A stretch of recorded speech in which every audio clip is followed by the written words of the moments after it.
Bismillahirrahmanirrahim. Assalamu alaikum. I am Nimra Zafar. This is the video by Legal Concept, CSS, PMS and Law. Before starting our today's lecture, please subscribe the channel and don't forget to press the bell icon so that you may get notified about new videos timely. So let's move towards our today's lecture. Our today's lecture is about agency, and section 182 to section 195 of the Contract Act 1872 of Pakistan deals with agency. First of all, we will study the objective of the lecture to know about sub-agents and appointment and authority of agents. आज हम पढ़ेंगे agency के बारे में कि agency क्या होती है, एजेंसी कैसे बनती है, एजेंसी में कौन कौन से लोग होते हैं, प्रिंसिपल क्या होता है, एजेंट क्या होता है, सब एजेंट क्या होता है और उनकी क्या क्या अथॉरिटी होती है।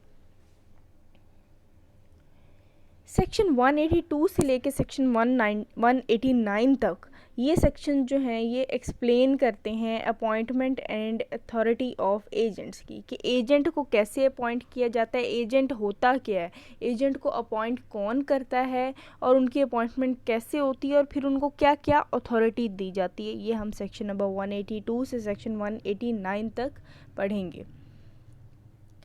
First section is section number 182 which explains about agent and principal. इसमें हम पढ़ेंगे कि एजेंट और प्रिंसिपल क्या होता है। अब an agent is a person employed to do any act for another or to represent another in dealing with third person. अब एजेंट वो बंदा होता है जिसको कोई बंदा हायर करता है, ठीक है, किसी भी चीज़ के लिए उसको हायर किया जाता है, अपने किसी काम करवाने के लिए उसको हायर किया जाता है ताकि वो किसी थर्ड पर्सन के साथ हमारे बिहाफ पर डीलिंग करता है, हमारा काम कर रहा होता है किसी थर्ड पर्सन के साथ, ठीक है, और वो रिप्रेजेंट हमें कर रहा होता है वहाँ पे, क्योंकि उनका प्रिंसिपल कौन होता है, उनको अपॉइंट करने वाले कौन होते हैं, हम होते हैं। अब यहाँ पर एजेंट क्या होगा, जिसको हायर किया जाएगा, और कौन हायर करेगा उसे, प्रिंसिपल हायर करेगा अपने भी किसी भी काम को करवाने के लिए। The person for whom such act is done or who is represented is called principal. अब जिस बंदे के लिए वो काम किया जा रहा है और जो बंदा एजेंट को एम्प्लॉय करेगा उसको प्रिंसिपल कहेंगे। अब ये इस सेक्शन में बताया गया है। अब इसको हम लोग दोबारा से एक दफ़ा रिपीट करते हैं कि प्रिंसिपल वो बंदा होता है जो हायर करता है और एजेंट वो होता है जिसको हायर किया जाता है, और इन दोनों को मिला के क्या बनती है, एजेंसी बनती है। एजेंट वो बंदा होता है जिसको हायर करते हैं और प्रिंसिपल वो होता है जो हायर करता है। इन दोनों को जो है साउंड माइंड होना चाहिए एक एजेंसी के लिए, ठीक है। इसमें एक एग्जांपल देखते हैं हम कि इन डीलिंग विद थर्ड पर्सन, के एक थर्ड पर्सन के साथ डील कर रहा है एजेंट है। अब ए, बी और सी तीन पर्सन्स हैं। यहाँ पर ए जो है वो प्रिंसिपल है, बी है जो एजेंट है और सी जो है वो बायर है। अब यहाँ पे जो ए पर्सन है वो प्रिंसिपल है, वो हायर करेगा बी को कि वो उसका घर बेचे, ठीक है। बी यहाँ पर एजेंट है, वो उसका घर जो है वो सेल करेगा उसके बिहाफ पे थर्ड पार्टी को, और थर्ड पार्टी कौन है, यहाँ पर सी है जो कि बायर है। ये एग्जांपल है एक एजेंसी की। Next section is section number 183 which explains about that who may employ agent, कि एजेंट को कौन कौन बंदा एम्प्लॉय कर सकता है। Any person who is of the age of majority, मतलब जो 18 साल से ज़्यादा उम्र का है, जो मेजर बंदा है according to law to which he is subject and who is of sound mind may employ an agent. और कोई भी ऐसा बंदा जो कि साउंड माइंड हो, जिसका मेंटली तौर पे जो फिट हो बंदा, वो बंदा एजेंट को एम्प्लॉय कर सकता है, मतलब वो प्रिंसिपल भी बन सकता है। Next section is section number 184 which explains about it who may be an agent. अब यहाँ पर ये बताया गया है कि एजेंट कौन कौन बंदा बन सकता है, ठीक है। पिछले सेक्शन में 183 में हमने पढ़ा था कि कौन कौन एजेंट को एम्प्लॉय कर सकता है, मतलब प्रिंसिपल कौन बन सकता है। इस सेक्शन में हम लोग पढ़ेंगे कि who may be an agent, कि एजेंट बनने के लिए क्या करना होगा। As between the principal and third person any person may become an agent, ऐसा कोई भी बंदा मतलब कि जो कि साउंड माइंड हो या मेजर हो, वो बंदा प्रिंसिपल और थर्ड पार्टी के दरमियान एजेंट का काम कर सकता है. But no person who is not of age of majority and of sound mind can become an agent, मतलब कि उसके लिए भी साउंड माइंड और मेजर होना जो है वो ज़रूरी है, लेकिन अमूमन ऐसा नहीं होता. एजेंट कोई भी बंदा बन सकता है. So as to be responsible to his principal according to the provisions in that behalf here in content, लेकिन जो भी वो काम करेगा, जो भी उसके एक्ट्स होंगे, उसके लिए वो अपने प्रिंसिपल को जवाबदेह होगा, रिस्पॉन्सिबल होगा. Next section is section number 185 which explains about that consideration is not necessary in case of agency.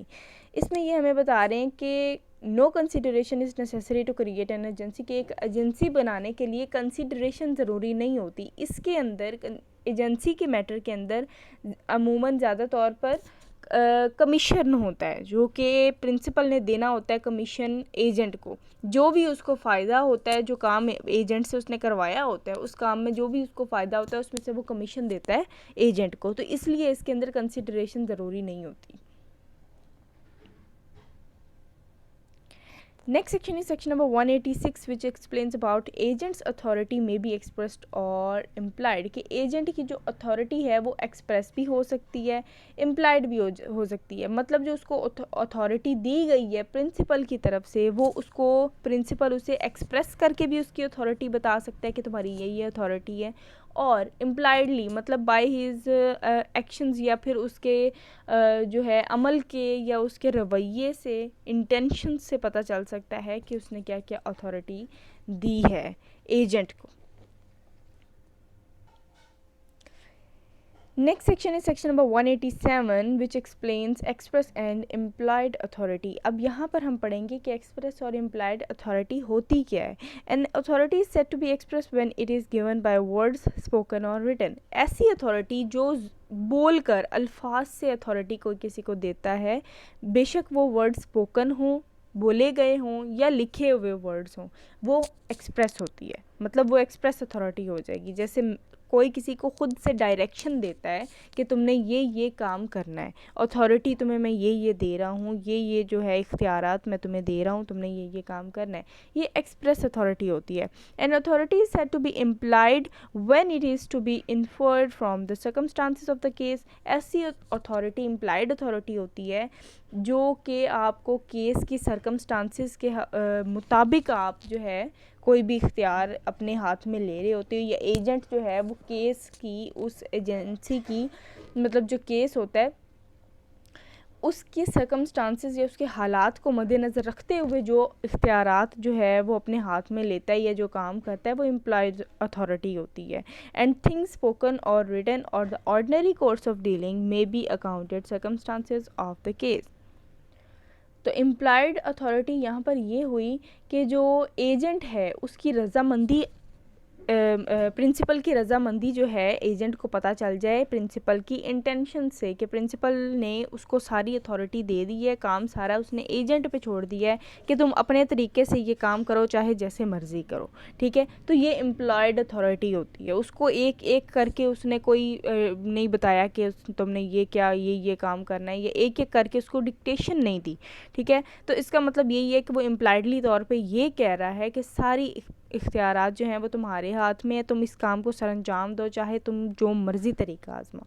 तो ये इम्प्लॉयड अथॉरिटी होती है कि सारी अथॉरिटी उसने एजेंट को दे दी. इसमें हम एक अब इलस्ट्रेशन देखते हैं. A owns a shop in Mymensingh, living himself in Dhaka and visiting the shop occasionally. A person है एक, ठीक है, जो कि प्रिंसिपल है यहाँ पे. उसने एक शॉप जो है वो ख़रीदी है, ठीक है, मायमनसिंह में, लेकिन वो रहता खुद कहाँ है, ढाका में रहता है, लेकिन वो ओकेजनली उसको कभी कभार विज़िट करता है शॉप को अपनी. The shop is managed by A. अब यहाँ पर एजेंट को, the shop is managed by B. अब यहाँ पे शॉप को मैनेज कौन कर रहा है, क्योंकि वो ख़ुद तो प्रिंसिपल ए जो बंदा है वो ख़ुद तो ढाका में रहता है जिसकी शॉप है, तो पीछे शॉप को कौन संभाल रहा है, मैनेज कर रहा है, वो बी है जो कि ए का एजेंट है. बी यहाँ पर एजेंट है. And he is in the habit of ordering goods goods from C in the name of A for the purpose of shop. अब बी यहाँ पर क्या करता है कि जो शॉप के जितनी भी चीज़ें होती हैं वो बी मतलब एजेंट जो है नेक्स्ट एक थर्ड पर्सन से मंगवा रहा है जो कि सी है। किसके नाम पे मंगवा रहा है? ए के नाम पे मंगवा रहा है, जिसकी दुकान है, जिसकी शॉप है, ठीक है। And of paying for them out of A's funds with A's knowledge.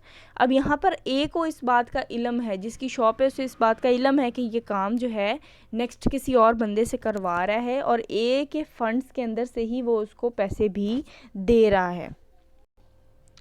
B has an implied authority from A to order goods from C in the name of A for the purpose of sure। अब यहाँ पे B के पास जो कि agent है उसके पास principal की तरफ से दी गई इम्प्लाइड अथॉरिटी है कि वो काम को मतलब शॉप को मैनेज करे, चाहे वो कैसे भी करे। तो इसीलिए वो अपने तरीके से जो बी है मतलब एजेंट वो थर्ड पर्सन से शॉप की चीज़ें मंगवा रहा है ए के नाम पे और ए को इस बात का पता है। मतलब इस बात का अगर उसको ए को इस बात का इल्म है तो इसका मतलब यही बनता है कि वो इम्प्लाइडली उसको अथॉरिटी दे रहा है कि ठीक है तुम ये काम कंटिन्यू रखो। Next section is section number 188 which explains about extent of agent's authority कि एजेंट की अथॉरिटी जो है वो किस हद तक है। An agent having an authority to do an act has authority to do everything lawful thing which is necessary in order to do such act. Agent के पास अथॉरिटी इस हद तक होती है कि वो जो भी काम करेगा वो लॉफुल तरीके से करेगा और लॉफुल काम करेगा, ठीक है। जो भी उसकी एजेंसी के लिए या जो भी उस काम के लिए ज़रूरी होगा वो काम इक़दामात उठाएगा, लेकिन शर्त ये है कि वो इक़दामात जो भी उठाएगा वो लॉफुल होने चाहिए। An agent having an authority to carry on a business has authority to do everything lawful thing necessary for the purpose or usually done in course of conducting such business. कि यही कि वो जो भी काम करेगा वो लॉफुल काम करेगा और वही काम करेगा जो उस चीज़ के लिए ज़रूरी होगा। ये सेक्शन नंबर 188 में एक्सप्लेन किया गया है।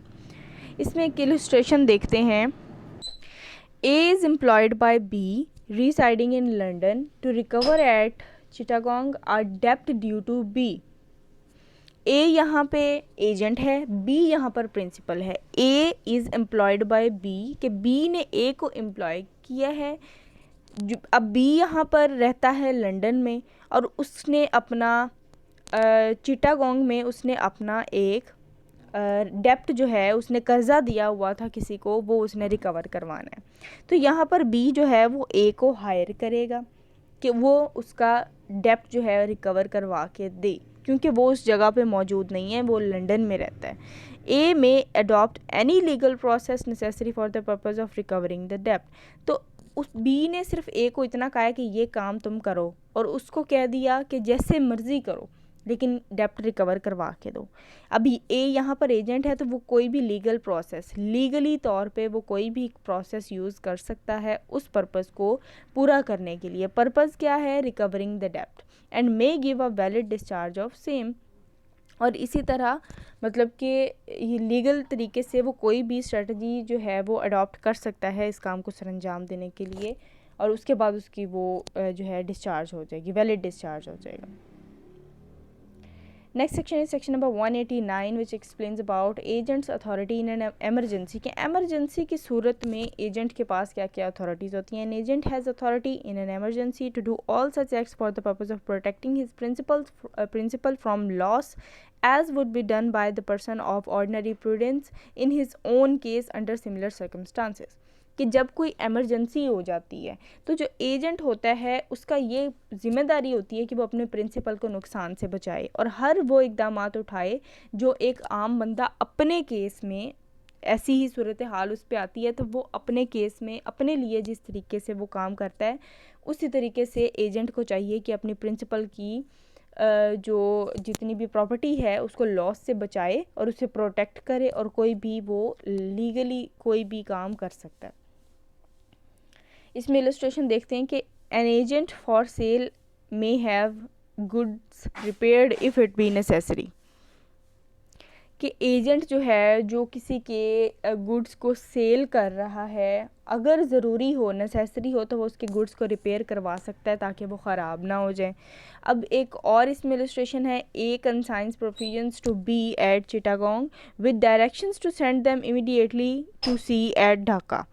बी में sell the provisions at Chittagong if they will not bear the journey to Dhaka without spoiling।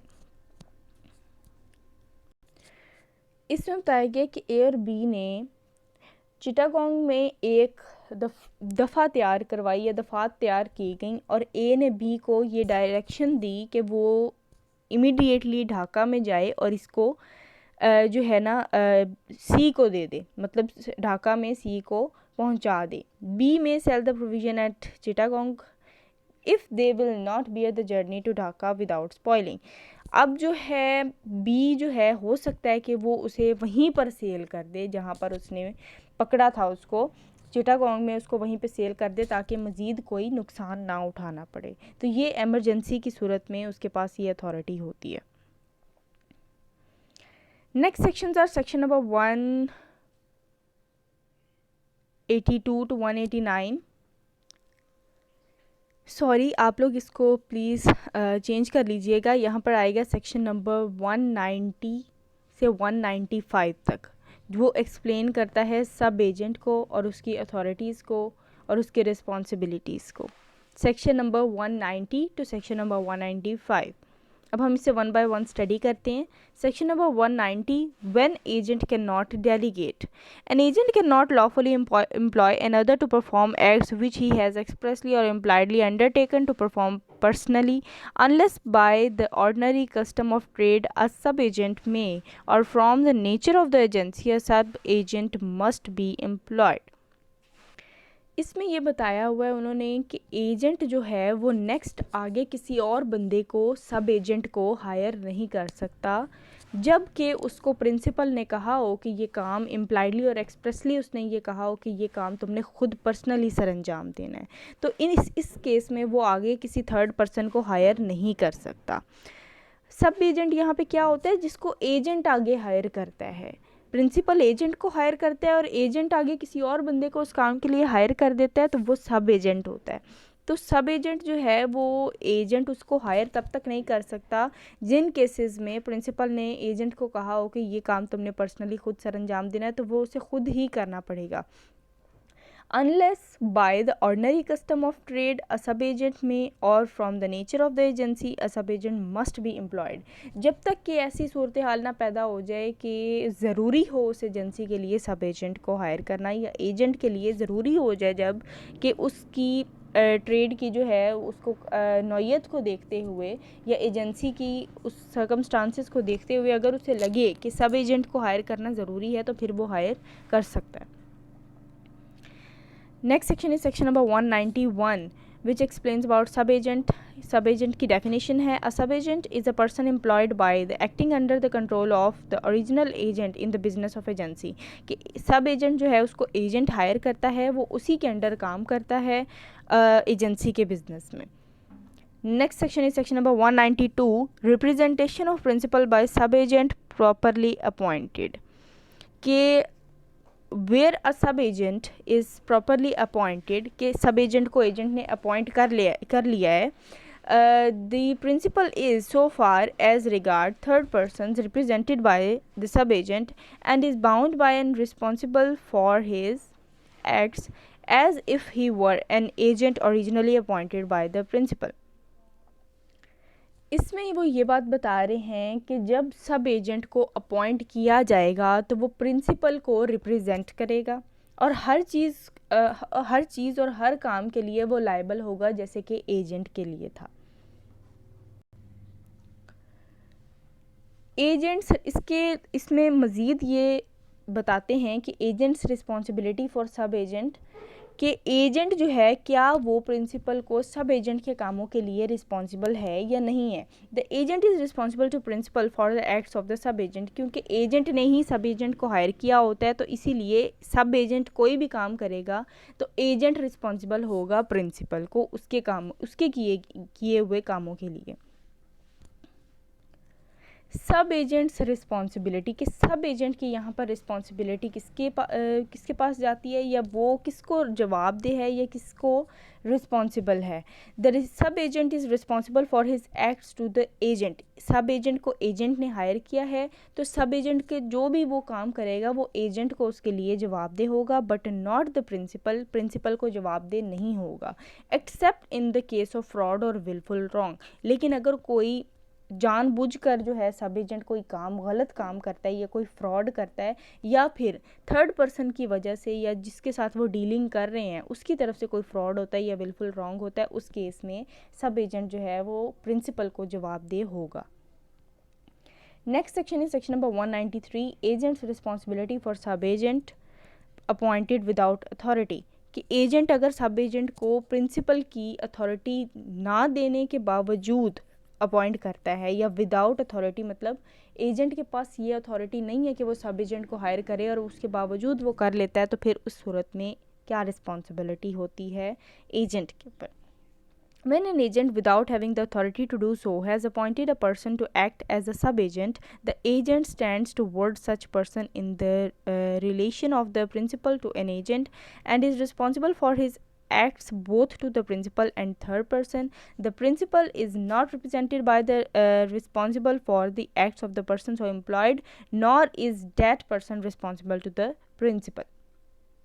इसमें सिंपली वो ये बात बता रहे हैं कि जब बग़ैर अथॉरिटी के एजेंट सब एजेंट को हायर करता है, तो वो उसके हर अमल के लिए एजेंट ही जवाबदेह होता है प्रिंसिपल को, सब एजेंट की रिस्पॉन्सिबिलिटी नहीं होती. Next section is section number 194, relation between principal and person duly appointed by agent to act in business of agency. कि वो बंदा जिसको अपॉइंट किया है एजेंट ने, मतलब सब एजेंट को एजेंट ने अपॉइंट किया है, और प्रिंसिपल और उस बंदे के दरमियान में क्या रिलेशन होगा एजेंसी के बिजनेस में. Where an agent holding an express or implied authority to name another person to act for the principal in the business of agency. अब यहाँ पर बात आ जाती है कि जब एजेंट बंदे को एम्प्लॉय किसी और बंदे को एम्प्लॉय करता है लेकिन प्रिंसिपल की मर्ज़ी से करता है, तो इन दोनों के दरमियान में क्या रिलेशन होता है एजेंसी के बिजनेस में.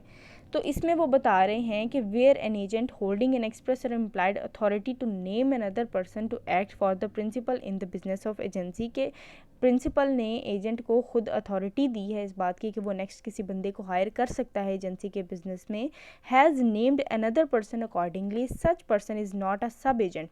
तो अब इस केस में जो है एजेंट जिस बंदे को हायर करेगा वो सब एजेंट नहीं होगा, मतलब वो एजेंट का एजेंट नहीं होगा, वो भी एज अ एजेंट ही काम करेगा, मतलब उसको हम सब एजेंट नहीं कहेंगे क्योंकि वो प्रिंसिपल की मर्ज़ी से अपॉइंट हुआ है. But an agent of the principal, उसको भी हम प्रिंसिपल का एजेंट ही कहेंगे for such part of business of agency as it interested to him, as is interested to him.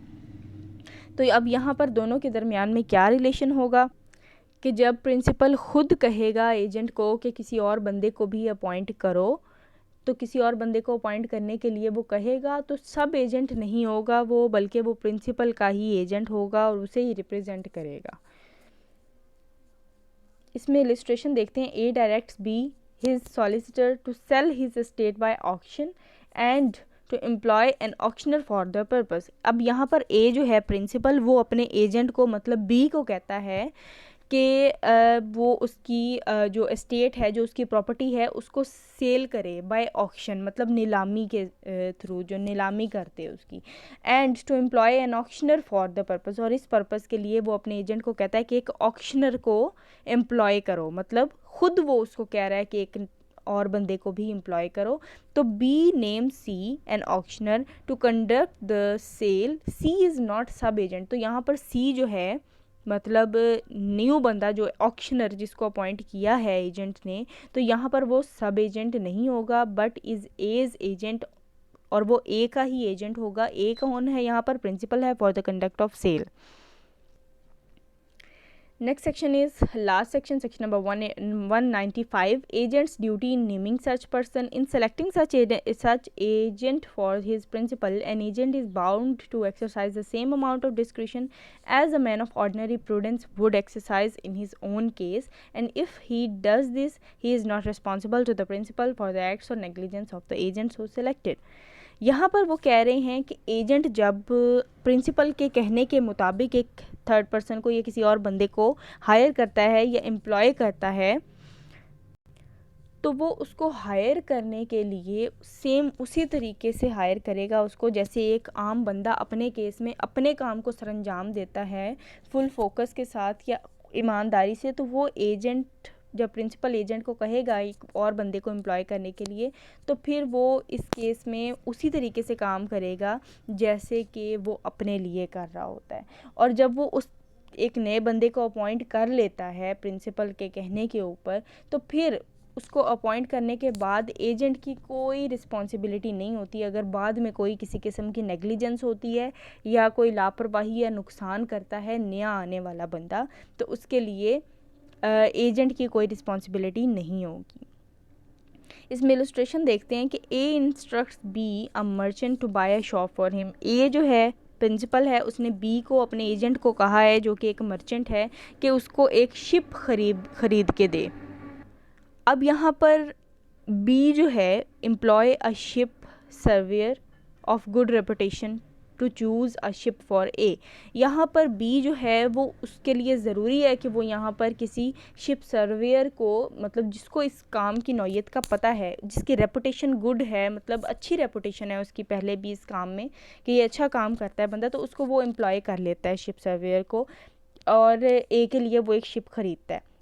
The ship surveyor makes the choice negligently and the ship turns out to be unseaworthy and is lost. अब यहाँ पर जो ship surveyor है वो जो ship उसको देता है, जो चूज़ करता है, वो नेग्लिजेंटली करता है, लापरवाही से करता है, जिसकी वजह से बाद में वो शिप जो है वो अनसीवर्दी होती है, मतलब वो इस काबिल नहीं होती कि उसको समुंदर में उतारा जाए या समुंदर में उसको लेकर चला जाए, ठीक है, और वो शिप जो है वो लॉस्ट हो जाती है। तो B is not by the surveyor is responsible to A. तो यहाँ पर जो एजेंट होगा, प्रिंसिपल ने जिसको कहा था अपॉइंट करने को, वो यहाँ रिस्पॉन्सिबल नहीं होगा, बल्कि यहाँ पर शिप सर्वेयर जो है वो रिस्पॉन्सिबल होगा, क्योंकि प्रिंसिपल के एजेंट ने पूरी ईमानदारी से इस बंदे को हायर किया था, क्योंकि इसकी रेपुटेशन जो है वो सोसाइटी में अच्छी थी। So this was all about our today's lecture. Thanks for watching the video, and if you like the video then don't forget to like, share and comment. Thank you so much.